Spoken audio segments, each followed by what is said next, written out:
मैंने फैसला किया कि मैं दुल्हा बाबा के मज़ार पर जाकर दुआ करूंगा कि उस मासूम लड़की के जहन से मेरा ख्याल निकल जाए। बगी का सफ़र जारी रहा। कोचवान से सपेरों के इस इलाके के बारे में बातें हुई। सदियों से इसी जगह आबाद हैं। दादा परदादा भी इसी नदी के किनारे बताते रहे हैं। इन लोगों ने कभी बस्ती के कुत्ते तक को नुकसान नहीं पहुंचाया। पहले आसपास की बस्तियों में सांपों का तमाशा दिखाकर भीख मांगते थे, लेकिन स्वामी ने स्कूलों फिर कॉलेज में जाकर पढ़ाई की। फिर जब वो सरदार बना तो उसने सपेरों का भीख मांगना बंद करा दिया। अपनी तालीम से काम लेकर दूसरा काम शुरू कर दिया। अब वो जहर बेचते हैं। काम चल जाता है इनका। पहले इनकी औरतें बस्ती में भीख मांगने आ जाती थीं, अब नहीं आती। सफ़र तय हो गया। नदी आ गई और दूर से सपेरों की बस्ती नजर आने लगी। उस वक्त मुझे एक खुशगवार हैरत हुई जब मैंने स्वामी को कुछ सपेरों के साथ अपने इस्तकबाल के लिए खड़े पाया। उसने आगे बढ़कर मेरे गले में फूलों का हार डाल दिया। अरे स्वामी जी, इसकी क्या ज़रूरत थी? आप देवता हो हमारे डॉक्टर जी। हम इस इज्जत देने पर आपके शुक्रगुजार हैं। ये लोग मुझे एक बड़े झोंपड़े में ले गए जिसका अहाता बहुत वसी था। वहाँ घने दरख्त फैले हुए थे जिनकी छाँव में उन्होंने चारपाइयाँ डाली हुई थीं। एक चारपाई पर चादर बिछी हुई थी, तकिए लगे हुए थे। लेकिन मैंने एक मूडे पर बैठना पसंद किया। स्वामी मेरे सामने बैठ गया। चंद दूसरे लोग भी मूडों पर बैठ गए। स्वामी ने उनका तारुफ कराना शुरू किया। ये सब तजर्बेकार सपेरे थे। उसके बाद मेरे लिए ताज़ा फल लाए गए और मट्टी के कोरे आब खूरे में ताज़ा दूध। फल पवित्र होते हैं महाराज और दूध शुद्ध। जनावर से काट कर कच्चा ही ले आए हैं। अपने बर्तन में गर्म तक नहीं किया कि एतराज़ ना हो। शुक्रिया स्वामी जी। थोड़ी देर के बाद मैंने कहा, आपसे तन्हाई में कुछ बातें करना चाहता हूँ। आप लोग आराम करो, स्वामी ने कहा और दूसरे लोग खामोशी से उठकर चले गए। मैं आपके पास एक ज़रूरी काम से आया हूँ, मैंने कहा तो स्वामी छाती पर हाथ रखकर झुक गया। आपने मुझे बड़ी इज्जत दी थी त्यौहार वाले दिन, जिसका शुक्रिया ज़रूरी है। इसके अलावा आपके आदमियों ने फ़ौरन पहचान लिया था कि मैं पेश इमाम साहब का मेहमान हूँ।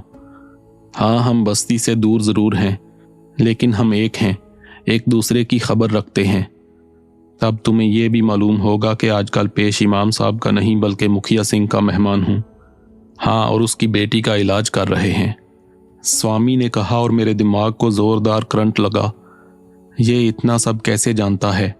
ये तो पूरी बस्ती को नहीं मालूम कि मनोरमा जिंदा है। मैंने स्वामी से ये सवाल कर डाला, जिसके जवाब में उसने कहा, ना सिर्फ बस्ती के किसी आदमी को ये नहीं मालूम बल्कि मेरे पूरे कबीले में किसी चिड़िया के बच्चे तक को नहीं मालूम। और मुझे बस्ती के किसी आदमी ने ये नहीं बताया। फिर किसने बताया? तरकेशी ने। स्वामी ने एक धमाका कर दिया। मेरे असाब कशीदा हो रहे थे, ताहम मैंने खुद को संभाल कर कहा, तरकेशी कौन है? अभी मैंने इतना ही कहा था कि अचानक बाहर के दरवाजे पर पीतल की घंटियों के बजने की आवाज़ सुनाई दी। फिर कोई बिगड़े हुए सांड की तरह अंदर घुस आया। वो एक औरत थी। उम्र की आखिरी हद का तयन किया जा सकता था। लिबास चीथड़ों की शक्ल में झूल रहा था और उसके पूरे बदन की खाल लटक रही थी। गले में बहुत सी मालाएं और घंटियां थीं। हाथ में एक मुड़ा हुआ मोटा सा डंडा। वो इस तरह डंडा उठाकर मुझ पर लपकी के जैसे डंडा मेरे सर पर दे मारेगी। लेकिन खुदा के फजल से मुझे अपने असाब पर काबू रहा। स्वामी अलबत्ता घबरा कर खड़ा हो गया। औरत मुझे खूनी नजरों से घूर रही थी। उसके मुंह से झाग निकल रहे थे जैसे वो शदीद गुस्से में हो। उसने गुर्राई हुई आवाज में कहा, पापी अघोरी, भाग यहां से हथियारे। वो डंडा उठाकर मेरे गिर्द नाचने लगी और बार बार इस तरह डंडा उठाने लगी जैसे मुझे मारना चाहती हो। मैं गिरा। आखिर स्वामी जोर से चीखा और वो रुक गई। फिर उसने स्वामी को घूरा और उसी तरफ भाग गई जहां से आई थी। लेकिन स्वामी का चेहरा उतर गया था। कौन थी ये? मैंने पूछा। माई गिरा। पागल है? नहीं, जोगन है। पता नहीं इसे क्या हो गया। बड़ी मोहब्बत वाली है, सबसे प्रेम करती है, पूरी बस्ती की रक्षा करती है। 3 दिन पहले बता देती है कि बाढ़ आने वाली है और हम लोग बंदोबस्त कर लेते हैं। आपका काम कैसा चल रहा है स्वामी? मैंने मौजू बदलने के लिए कहा। कौन सा काम? मेरा मतलब है कि आपका बिजनेस। ठीक है, सपेरे जंगलों में नाग पकड़ते हैं, उनका जहर निकाल कर ले आते हैं फिर कंपनियों के एजेंट ये जहर हमसे खरीद ले जाते हैं। ठीक, तो आप तरकेशी के बारे में बता रहे थे। हाँ, तरकेशी कौन है? एक मासूम सांप। सांप? मैं उछल पड़ा। हाँ डॉक्टर बाबू, आप मुसलमान हो, आपका धर्म हमारी रामलीला से अलग है। तरकेशी नाग है, शीश नाग, जो 1000 साल से इसी कुटुंब में जी रहा है। यहीं वो इच्छाधारी हुआ। 6 वर्ष बाकी थे उसके 1000 साल पूरे होने में कि उसने मुखिया राम की बेटी मनोरमा को देख लिया और उस पर मर मिटा। पागल हो गया वो उसके लिए। 6 साल पूरे किए उसने मर मर कर। फिर उसके जीवन के 1000 साल पूरे हो गए और उसकी जून बदलने की शक्ति जवान हो गई। उसने एक सुंदर जवान का रूप धारण किया और मनोरमा के सामने गया। उसकी प्रेम तपस्या रंग लाई और मनोरमा भी उससे प्रेम करने लगी। अब दोनों एक दूजे के बिना नहीं रह सकते। मैं सांस रोके ये कहानी सुन रहा था। मेरा दिल इसे कबूल नहीं कर रहा था। मुझे ये महज एक कहानी मालूम हो रही थी। ताहम मैंने कहा, क्या मनोरमा जानती है कि तरकेशी सांप है? स्वामी ने कुछ लम्हे तवक्कुफ किया, फिर बोला, नहीं, पर उसे मन चाहे जब बता दो। अब वो उसके प्रेम में खो चुकी है। तरकेशी उसकी आत्मा का हिस्सा बन चुका है। तुम्हें और भी कुछ मालूम होगा। हाँ, मैं जानता हूँ। क्या? वही जो आप पूछना चाहते हैं। दोनों पति पत्नी का रूप धार चुके हैं। मुखिया जी अपनी पुत्री को लेकर लंदन गए थे। वहां से आकर उन्होंने लोगों को बताया कि मनोरमा एक हादसे में हिलाक हो गई। उन्होंने संसार के मन में ये बात बिठा दी कि अब मनोरमा जीती नहीं है। पर 2 प्रेमियों को कैसे दूर रखा जा सकता है? दोनों अब भी साथ हैं। तरकेशी शीश नाग है। हाँ, नाग पंचमी वाले दिन आपने उसे सांप के रूप में भी देखा होगा, और नाग आरती के बाद बदली हुई जून में भी, जब वो अपनी प्रेमिका के साथ था। आपको मालूम है कि उसने मुझे काट कर हलाक करने की कोशिश की थी। हाँ, उसने बताया था, और यह भी बताया था कि उसके जहर ने आपको कोई नुकसान नहीं पहुंचाया। वो इन दिनों परेशान है। उसका कहना है कि आप एक मुसलमान आलिम हैं, वो आपका कुछ नहीं बिगाड़ सकता। वो कहता है कि वो सिर्फ एक प्रेमी है, अपनी प्रेमिका के साथ जीवन के दिन बिताना चाहता है। वो किसी को नुकसान नहीं पहुंचाना चाहता। मगर वो नाग है और मनोरमा इंसान। प्रेमी तो है ना दोनों। एक मुश्किल है दोनों के लिए, वरना वो कभी का अपनी प्रेमिका को लेकर जंगल में चला जाता, इतनी दूर कि कोई उनका पता ना पा सकता। मुश्किल क्या है? मनोरमा जंगल में जीवन नहीं बिता सकती क्योंकि वो इंसान है। नाग कबीला किसी मंश को अपने बीच में नहीं मान सकता। बड़ी अनोखी दास्तान थी, नाकाबिले यकीन और नाकाबिले फहम। लेकिन मैं अपने मौक़िफ़ को नहीं बदल सकता था। काफ़ी देर यहाँ गुजारी, दिमाग बहुत से बोझ लेकर वापस लौटा। बगी वहीं मेरा इंतज़ार कर रही थी।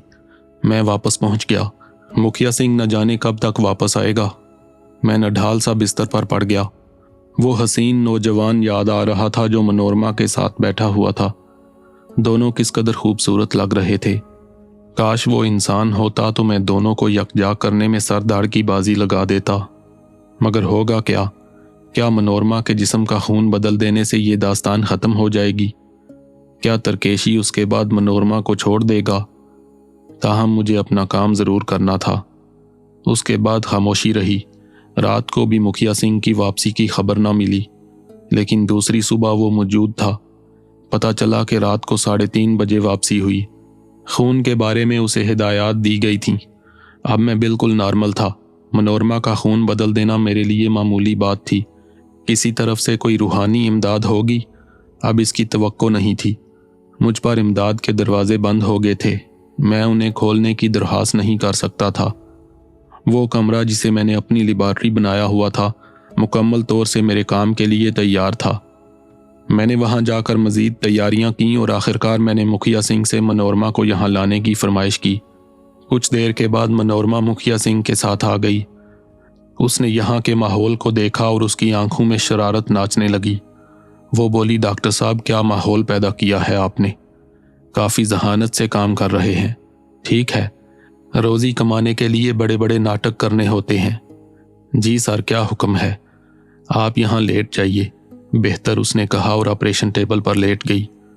मैंने मुखिया सिंह की तरफ देखा। वो आस भरी नज़रों से मुझे देख रहा था, गोया यहाँ रुकने की दरख्वास्त कर रहा था। मैंने एक लम्हे के लिए सोचा, कोई ज़रूरी नहीं था कि वो जाए, चुनाचे मैंने कहा, ठीक है, आप साथ रहें। मुखिया सिंह खुश हो गया। मैंने मनोरमा को इंजेक्शन लगाया और फिर कुछ देर के बाद अपने काम का आगाज कर दिया। ये अमल 3 घंटे जारी रहा। फिर मैंने मनोरमा के अंदर झांका। खुदा के फजल से मेरी वो सलाहियत कायम थी। मैंने उसकी रग रग को देखा। उसका खून उन चमकदार जर्रात से पाक हो चुका था।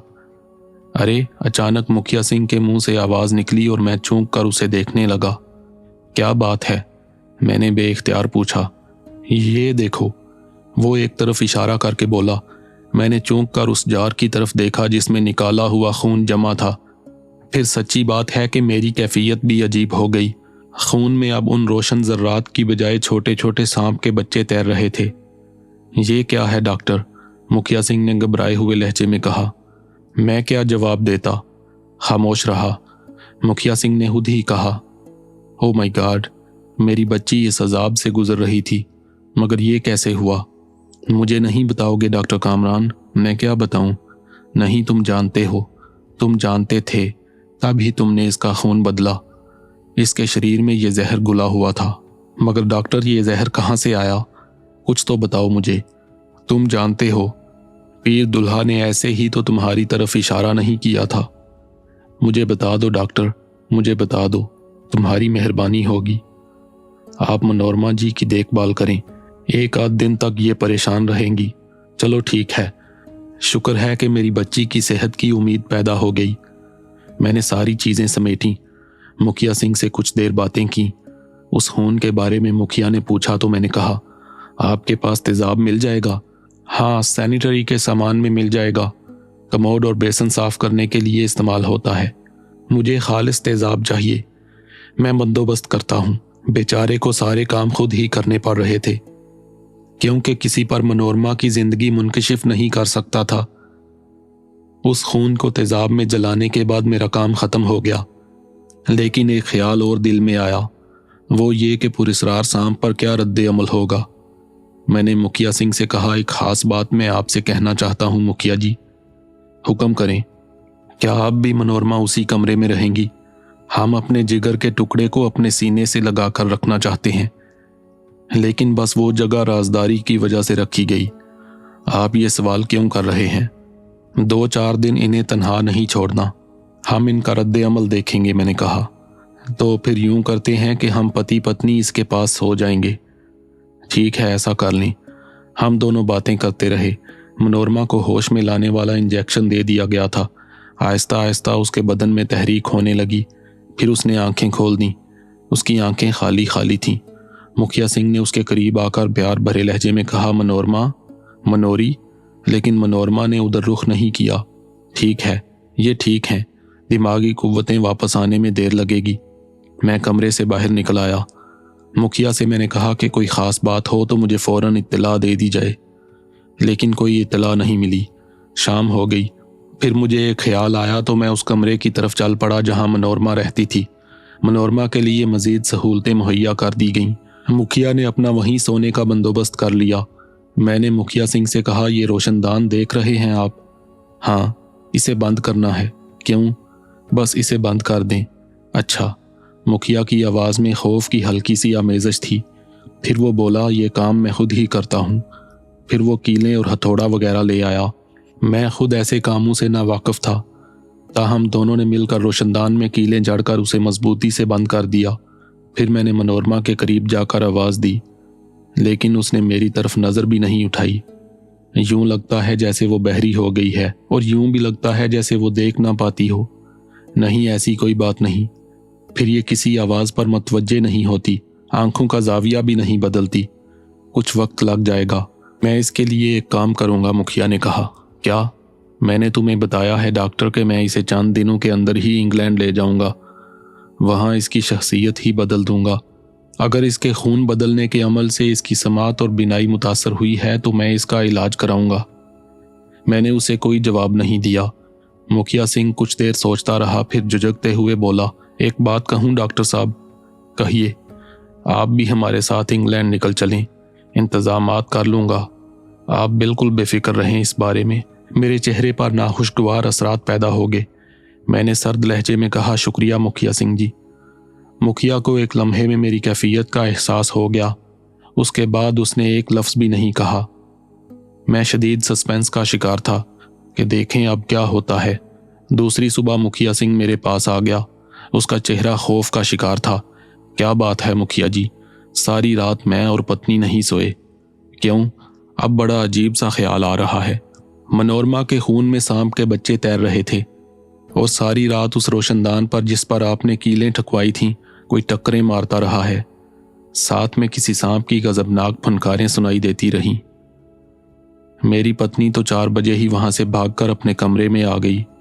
और आप? मैंने बेइख्तियार पूछा। मैं भी थोड़ी देर के बाद, मुखिया ने कहा और फिर बोला, अब तो बता दें कि ये क्या है, ये सब क्या है। उसी वक्त एक नौकर ने आकर कहा कि सपेरा स्वामी आया है, बड़ी खराब हालत है उसकी महाराज। स्वामी सपेरा? मुखिया सिंह के मुंह से हैरत भरी आवाज निकली। वो क्यों आया है? मेरे जहन में न जाने क्यों वसवसे जाग उठे। मुलाजम इत्तला देकर चला गया था। मैंने मुखिया सिंह को बगौर देखते हुए कहा, मिलेंगे उससे? हाँ, पता नहीं क्या बात है। मुखिया सिंह जैसे चूक पड़ा, फिर मुझसे बोला, आओ देखें। मैं उसके साथ चल पड़ा। मुलाजम ने स्वामी को एक अलहदा कमरे में बिठा रखा था और वो ज़ारो कतार रो रहा था। अरे क्या हुआ स्वामी? अनर्थ हो गया महाराज, अनर्थ हो गया। हमारे कबीले की आन लुट गई। हम आकाश से धरती पर आ गए, हम कहीं के ना रहे।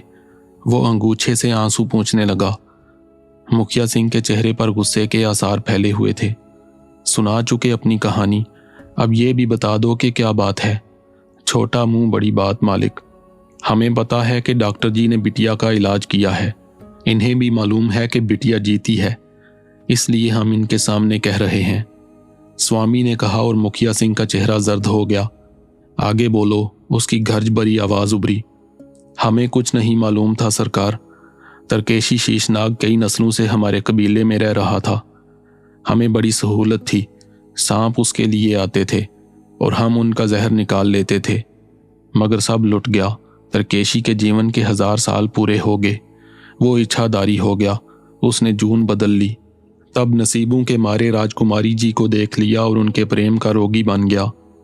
वो भी उससे प्रेम करने लगी, मगर डॉक्टर जी ने कुमारी जी के मन से उसका ख्याल निकाल दिया और उसका जीवन बंजर हो गया, बिन पानी के मछली बन गया है। माई गीरा ने उसी समय कह दिया था जब उसने जून बदली थी कि मंच का रूप तुझे रास नहीं आएगा, तुझे संसार छोड़ना पड़ेगा। नाग है और नाग बनकर रह। संसार छूट गया उससे, लुट गए हम। माई गीरा ने मुझे खबर दी कि अब स्वामी रो पड़ा। आगे बोल, मुखिया सिंह उराया। अब वो संसार में नहीं। स्वामी ने बदस्तूर रोते हुए कहा, तो मैं क्या करूं? यहां क्यों आया है? वो यही है महाराज, उसने बिटिया के पास आकर प्राण दिए हैं, स्वामी ने कहा और मैं लर्ज गया। मुखिया की समझ में शायद बात नहीं आई थी, लेकिन मेरे दिमाग में खिलबली मच गई। तुम्हें ये बात कैसे मालूम हुई स्वामी? माई गीरा ने बताया है, उसने सारे बाल नोच डाले हैं अपने। आइए। मैंने बेइख्तियार मुखिया सिंह का बाजू पकड़ा और उसे घसीटने लगा। तुम भी आओ स्वामी, मैंने कहा। उन दोनों को लेकर मैं उस कमरे की तरफ दौड़ा जहां मनोरमा रहती थी। ताला खोलकर मैंने सामने निगाह डाली। मनोरमा अपने बिस्तर पर लेटी थी और एक काले रंग का कोई 7 फीट लंबा सांप उसके बदन से लिपटा हुआ था। उसका फन मनोरमा के चेहरे से चिपका हुआ था। खोलो खोलो, मुखिया बिंची हुई आवाज में चीखा। मैंने जल्दी से कटहरे का ताला खोल दिया। मुखिया ने छलांग लगाई और तेजी से मनोरमा के पास पहुंच गया। उसने पागलों की तरह सांप को पकड़कर मनोरमा के बदन से जुदा करने की कोशिश की, लेकिन सांप जैसे उसके बदन में पेवस्त था। अलबत्ता उसकी इस कोशिश से एक और हकीकत मुनकशिफ हुई, मनोरमा भी जिंदा नहीं थी। उसके होंठों पर बेहद दिलकश मुस्कुराहट फैली हुई थी, जैसे उसने अपना महबूब पा लिया हो, जैसे वो पिया घर चली गई हो। मुखिया सिंह फूट फूट कर रोने लगा। उधर स्वामी हसरत भरी निगाहों से उस लंबे काले हैबतनाक सांप को देख रहा था, जिसके फन पर 2 सफेद धारियां चमक रही थीं। मैंने आगे बढ़कर दरवाजा अंदर से बंद कर दिया। मुखिया मनोरमा की मसहरी के पास जमीन पर बैठा बिलखता रहा। स्वामी और मैं खामोश खड़े थे। ये पापी रात भर फुनकारता रहा, गलती हमसे हुई, हमें यहां से जाना नहीं चाहिए था। फिर दफातन मुखिया ने चूक कर मुझे देखा और बोला, डॉक्टर साहब तुमने रोशनदान में कीले ठुकवा कर बंद करा दिया था, फिर ये आया कहाँ से?